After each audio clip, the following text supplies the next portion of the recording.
Messieurs, dames, bonjour, bonsoir, bienvenue dans cette nouvelle vidéo du Soresan où aujourd'hui nous allons faire notre habituelle vidéo dans laquelle je vais vous présenter certaines séries que je compte vous faire en live reaction ce printemps parce qu'il y en a une chier. Voilà, cette saison de printemps, c'est la saison de tous les records. Alors vous pensiez que l'automne 2022 c'était une saison incroyable avec Chainsaw Man ou encore avec Bleach ou encore avec beaucoup de séries, mais le printemps de cette année 2023 est spectaculaire en termes de séries. On va se régaler et je pense qu'il y a beaucoup de séries que je peux vous proposer. Et évidemment Kesako, je ne sais pas si je les ferai au fur et à mesure, hein, c'est-à-dire que même si parmi toutes celles que je vais vous proposer, il y a des chances que je les fasse pas, c'est juste des propositions, ce sont juste des suppositions, étant donné que au moment où je vous tourne, nous sommes le 14 février, cette vidéo sortira courant du mois de mars, je n'ai aucune confirmation des dates de 100% de ces séries, ni quel jour je pourrais vous les faire, étant donné que on est quasi sûr, vous vous en doutez, j'en parlerai lors de l'animé en question,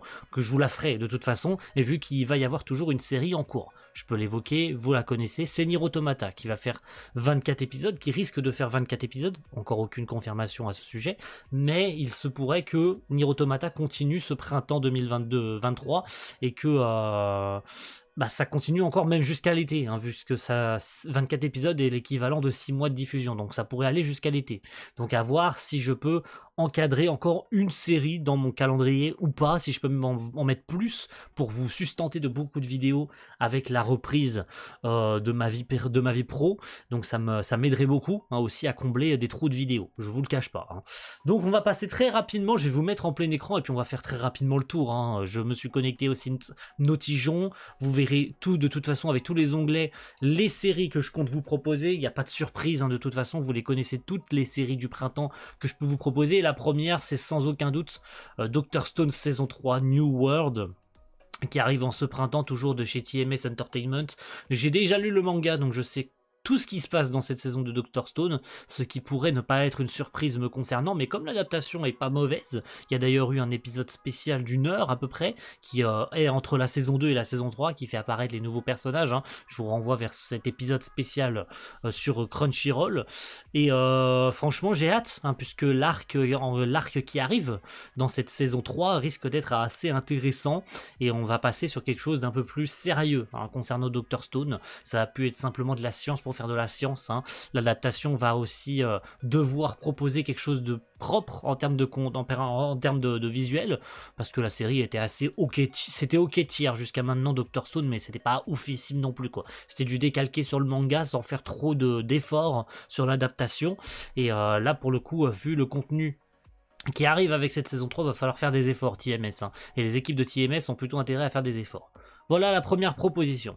La deuxième, c'est évidemment la troisième saison de Kimetsu no Yaiba, donc l'arc des forgerons. Alors il y a très peu de chances que je vous la fasse en réaction, puisque la terre entière va le faire en réaction. Je pense pas être l'énième youtubeur qui va vous faire des vidéos dessus, mais puisque j'ai lu le manga aussi, donc voilà, il n'y a pas de surprise, notamment sur le contenu.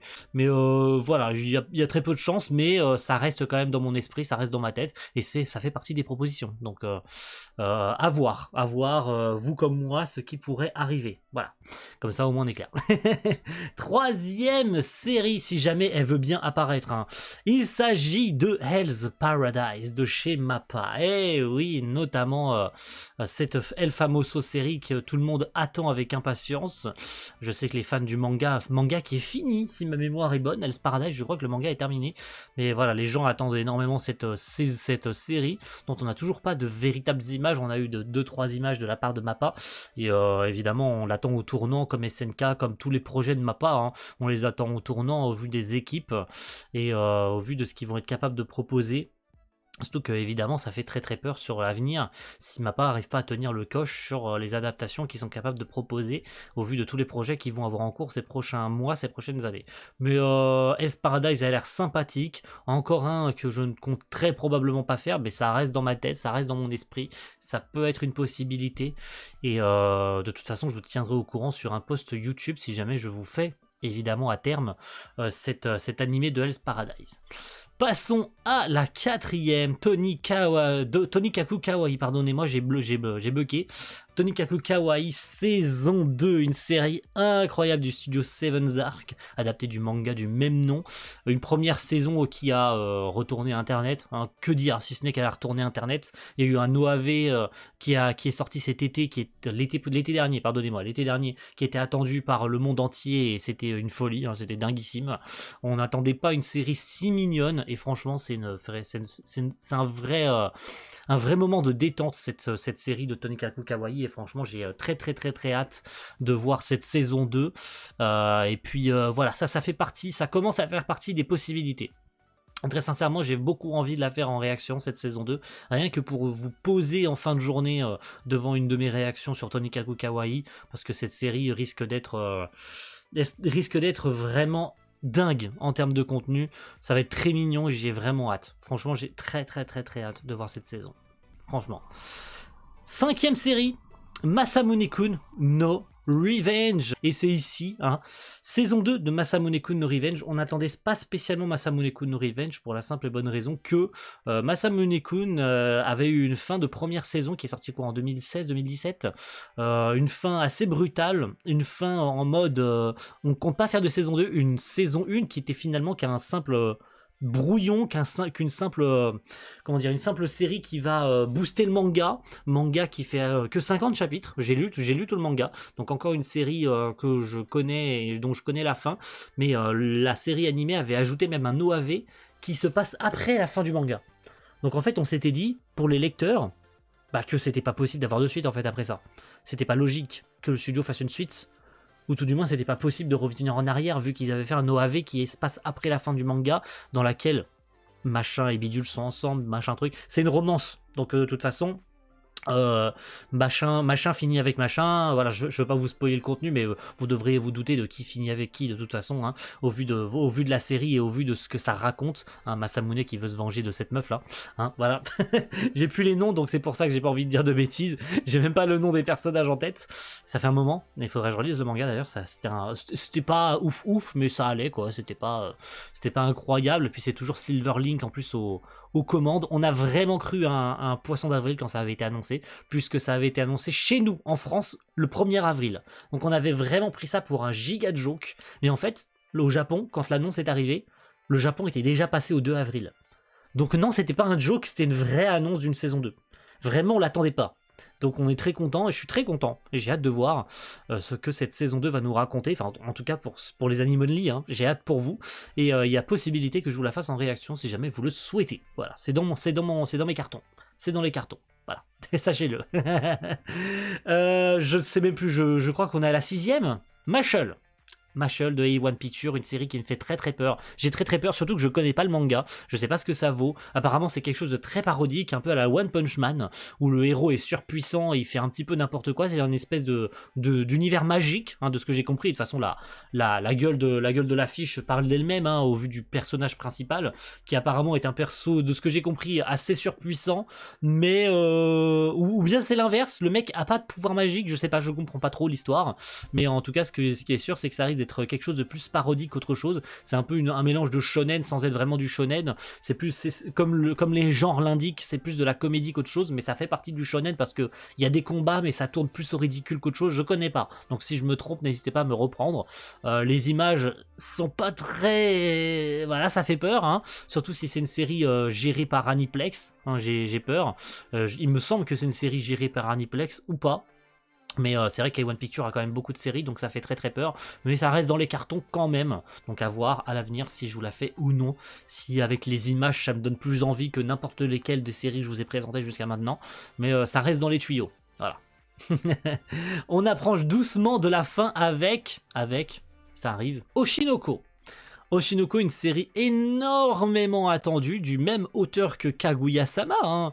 Vous savez que le scénariste c'est Akasaka, l'auteur ou l'autrice, je crois que c'est l'auteur de Kaguya-sama, manga qui est extrêmement populaire, qui a mis du temps à arriver chez nous, mais il est arrivé, et il a sa popularité, ça va être animé par Doga Kobo, les premières images sont ultra stylées, c'est pas une série qui bouge énormément, de ce que j'ai compris, c'est une histoire plutôt drama, une histoire de réincarnation, notamment avec les 2 enfants, Ruby et machin, j'ai plus le nom des enfants, mais l'un des deux s'appelle Ruby, en tout cas, et avec évidemment évidemment le perso principal extrêmement apprécié, Ai.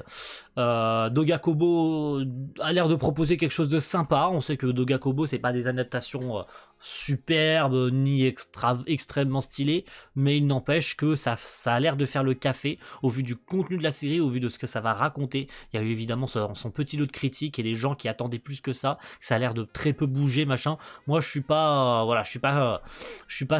de ceux qui vont gueuler sur ce genre de série ni sur l'adaptation. L'adaptation elle est loupée, hein, ça arrive, hein. Mais de toute façon le manga est suffisamment populaire pour que de toute façon les gens se rabattent dessus et qu'il se passe autre chose après, hein. Mais j'ai hâte pour Oshinoko et c'est dans les cartons, voilà, sachez-le. Les 4 dernières séries, donc Konosuba, vous savez que Konosuba a eu enfin sa série annoncée, tout sera sorti au moment où la vidéo sortira, très probablement, tout sera sorti, ou peut-être pas, peut-être le film ne sera pas sorti, pas encore, mais il sera sur le point de sortir quand cette vidéo sortira sur la chaîne. Le film sera sur le point de sortir, mais les 2 premières saisons de l'animé, par contre, elles seront sorties. Ça, par contre, ça c'est sûr et certain. Donc ce spin-off, ça c'est un spin-off, c'est pas la saison 3, hein, pour ceux qui se poseraient la question, non, il s'agit du spin-off sur Megumin, hein, qui s'appelle Konosuba Sekai ni Bakuen wo, hein, donc qui se concentre sur Megumin, donc c'est une série de light novel qui fait 5 volumes, 5 ou 6 volumes, par le studio Drive, aka le futur studio qui s'occupera également de la saison 3, donc ça nous donnera à peu près un a priori de ce que va donner la saison 3 de Konosuba. Pourquoi? Parce que c'est le même staff qui va s'occuper de Konosuba et de ce spin-off sur Megumin, donc j'ai hâte de voir ça, j'espère en toute sincérité, vu que la série vient enfin de se débloquer en Europe, j'espère que Crunchyroll aura les droits pour la série. Hein, parce que de toute façon, au moment où la vidéo sortira, je pense qu'on aura toutes les dates de toutes ces séries-là. Je vous les mettrai très probablement en description. En tout cas, celles que je compte faire le plus. Hein, je vous mettrai les dates exactes. Hein, je vous mettrai les dates exactes de toutes ces séries-là. Je l'ajouterai en commentaire épinglé, puisque au moment où je vous montre ceci, on n'a pas de date fixe. En tout cas, c'est au moment où moi je vous tourne. Donc voilà. Mais j'ai hâte que ceci sorte, puisque je suis un grand fan de Konosuba. Et puis j'aurai très probablement dévoré et redévoré les 2 premières saisons de l'anime avec la VF. Et j'aimerais bien que ce spin-off arrive avec une VF en simulcast. Franchement, j'aimerais beaucoup. Et s'ils le font, sachez que Crunchyroll, vous êtes des BG si vous le faites. Franchement, j'ai très hâte. Et j'espère que ce spin-off ne sera pas sauté à cause des problèmes de licence avec Sentai et tout. Bon, celui-ci. Comment ne pas mentionner Eden Zero? J'ai dit 4 séries, non 5. Excusez-moi, j'en avais oublié une, hein, avec Bakuen wo, ça faisait 5. Je sais plus compter. Excusez-moi. Les 4 dernières, donc Eden Zero. N'ayez pas peur, on va le faire. Hein. Voilà, comme ça au moins on est sûr. Hein. Sachez qu'Eden Zero on le fera. Ça sort le 1er avril. Il n'y a pas la date qui a été mise à jour là, mais ça sort le 1er avril. Hein, ça sort le 1er avril, samedi 1er avril. Beaucoup prennent ça pour un joke, mais les gars, ça concorde parfaitement, vu que le 1er avril est un samedi et que Eden Zero sortait le samedi. Le 10 avril 2021, c'était un samedi. Donc il est très probable qu'Eden Zero récupère son créneau horaire sur Nippon TV, comme il l'avait avant, surtout que la série était en rediffusion au moment où j'écris, au moment où je vous tourne là, la série est toujours en rediffusion avec son 19e épisode, et il est très probable que la saison 2 prenne directement le même créneau horaire la semaine d'après pour commencer la saison 2, quoi. Et les 3 derniers, il s'agit d'épisodes spéciaux concernant Ranking of Kings. Si jamais vous n'en aviez pas entendu parler, il s'agit d'épisodes spéciaux qui se passent dans l'univers de Ranking of Kings, mais qui ne racontera très probablement pas l'histoire de Bojji. C'est-à-dire qu'on va se concentrer sur d'autres personnages, parce que voilà, comme le précise le synopsis, c'est des épisodes spéciaux dont l'intrigue se déroule dans l'univers de Ranking of Kings. À voir ce que ces épisodes spéciaux vont raconter, c'est toujours Wit Studio qui sera aux commandes. À voir si, j'en doute pas que Crunchyroll prendra la tête, j'espère qu'il y aura même la VF, la retour de la VF, ça serait sympa. Surtout parce que si on a des persos liés notamment à Enzo Hatsito, évidemment, bah ça ferait peur qu'il n'y ait pas de VF à cause de ça. J'aimerais pas qu'on en arrive là, en tout cas. Et j'ai hâte de voir, surtout que ça s'appelle Treasure Chest of Courage. Donc, comme le montre d'ailleurs si bien cette affiche promotionnelle, hein, qui est super mignonne. Franchement, disons-le, c'est super mignon, c'est hyper beau.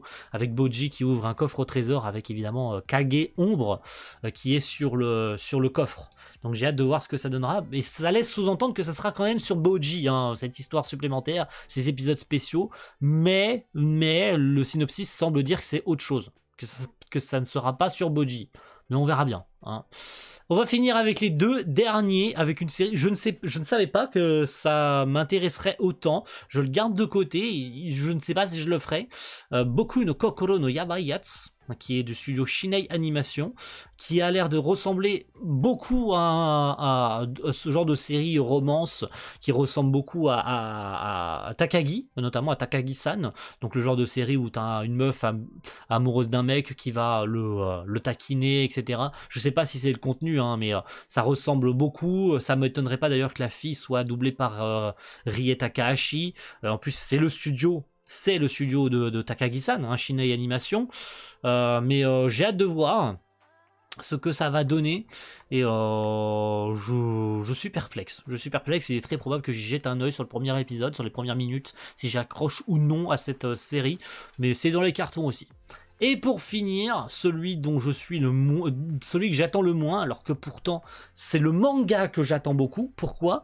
Megami no Cafeteras. Goddess Cafeteras, si vous n'en avez pas entendu parler, il s'agit d'un manga de Koji Seo, Suzuka, Fuka, Hitman, les coulisses du manga. Voilà, rien que ça, hein, c'est quand même un grand monsieur. Le manga, il est là, hein, si jamais ça ne vous parle pas. On attend toujours le manga en France. Voilà, on attend toujours le manga Megami no Cafeteras en France. Surtout qu'Hitman est quand même fini depuis genre 6-7 mois. Depuis le mois de mai ou le mois de juin, je crois, de l'année dernière, c'est fini. Megami no Hitman, les coulisses du manga chez nous en France, avec son 13e volume. Megami en a 8 au Japon. Toujours aucune annonce de Pika Edition pour l'arrivée de Megami. Alors qu'on risque d'avoir l'adaptation en animé avant le manga, ce qui est terrible. Surtout que l'adaptation en animé a l'air à chier niveau visuel, ça a l'air horriblement moche. Franchement, j'ai vu les visuels, j'ai vu les trailers, c'est horriblement moche. C'est pas parce que c'est spécialement Tezuka Productions que c'est un mauvais studio, c'est Tezuka Productions quand même. On parle d'un studio assez mythique, hein. Le nom est de lui-même, hein, quand même, hein, Tezuka. Monsieur Tezuka, c'est quand même un grand monsieur de l'animation, mais c'est pas beau, je suis désolé, déjà ça ne rend pas hommage au trait du manga, à contrario de Fuka qui a eu son adaptation en animé qui est beaucoup plus proche du style du manga. Mais Megami no Cafeteras, ça a l'air d'être de la chiasse, vraiment l'adaptation a l'air nulle à chier, c'est terrible. Les images ne me font pas du tout, mais ne me donne pas envie du tout de regarder, et pourtant c'est un manga tiré de Koji Seo, donc j'ai envie quand même de lui donner sa chance. Parce que c'est un truc, bon, c'est un truc de harem, hein, on sait que et du ecchi aussi, parce que Koji Seo est très friand de ecchi. On voit notamment des filles très souvent à poil, hein, mais c'est du ecchi qui est flatteur pour le regard. Franchement, j'aime beaucoup ces mangas déjà pour l'intrigue, mais surtout parce que c'est flatteur pour le regard. Je suis désolé, ces meufs sont hyper bien moulées, on est niveau Machimesque là. Franchement, c'est hyper stylé. Franchement, j'aime beaucoup parce qu'ils dessinent super bien. Disons-le, hein. Donc voilà, c'est pour ça d'ailleurs que la série ne se ment pas à elle-même en précisant bien qu'il y a du ecchi et du harem. Donc déjà, ne soyez pas surpris du contenu, parce qu'il y en a quand même qui vont se dire: ah mais il y a des meufs à poil, il y a des meufs en petites soutifs, machin. C'est dans le genre et c'est dans le thème. Donc ne soyez pas surpris du contenu, alors que c'est marqué noir sur blanc. Qu'on recommence pas les mêmes conneries qu'avec avec My Dress Up Darling ou je ne sais quoi, ou je ne sais quelle autre série où vous étiez prévenu avant de regarder qu'il y avait du ecchi dedans. Mais vous avez quand même fait les choquer en mode: oh, il y a des meufs à poil dedans, je ne comprends pas, c'est n'importe quoi. Vous êtes prévenu, vous le saviez avant de regarder qu'il allait y avoir ce genre de contenu. Donc ne jouez pas les innocents, ne jouez pas ceux qui n'avaient pas vu. Mettez des lunettes, je sais pas, allez voir un ophtalmo, mais vous êtes prévenu. Mais il est très probable que j'y jette un œil seulement de mon côté. J'essaye de lui donner sa chance parce que j'ai pas envie, vraiment, l'adaptation donne pas envie. Je sais pas ce qui leur est passé par la tête. Je pense que c'est simplement une adaptation en animé pour donner une visibilité au manga qui se vend bien, à l'échelle de Koji Seo. Le manga se vend bien. On est à quoi, 30 000, 40 000 exemplaires par volume, ça se vend bien, voilà. Même si Hitman se vendait plus bien à la fin, c'est d'ailleurs pour ça que il est très probable que Hitman ait été jeté du magazine et que Koji Seo a démarré Megami no Cafeteras derrière, parce que Hitman ne se vendait plus, on était à 13 000 exemplaires par volume. Mais voilà, je digresse, mais en tout cas voilà, c'était la dernière série. N'hésitez pas à me dire quelle série vous souhaiteriez parmi toutes celles-ci, en tout cas celle que vous préférez, hein. J'en prendrai peut-être compte ou pas, hein, ça dépend de ce que j'aurais envie de faire aussi de mon côté. Mais voilà, vous savez tout, vous avez tout ce qu'il vous faut. En tout cas, merci à tous d'avoir suivi cette vidéo, et on se retrouve très vite pour que je vous annonce, hein, en commentaire épinglé YouTube, voire même en short ou dans l'espace communautaire, que je vous fasse un petit post pour vous dire quelle série je compte faire, même sur les réseaux, sur Twitter. Si jamais vous ne me suivez pas, n'hésitez pas à aller faire un tour, parce que je poste quasiment 10 tweets par jour, je suis matrixé par ce réseau, mais voilà, j'y suis tous les jours, donc voilà, et puis voilà. Merci à tous et rendez-vous très vite pour la découverte de ce que je ferai et puis pour évidemment de prochaines vidéos. A plus tout le monde, ciao, bye.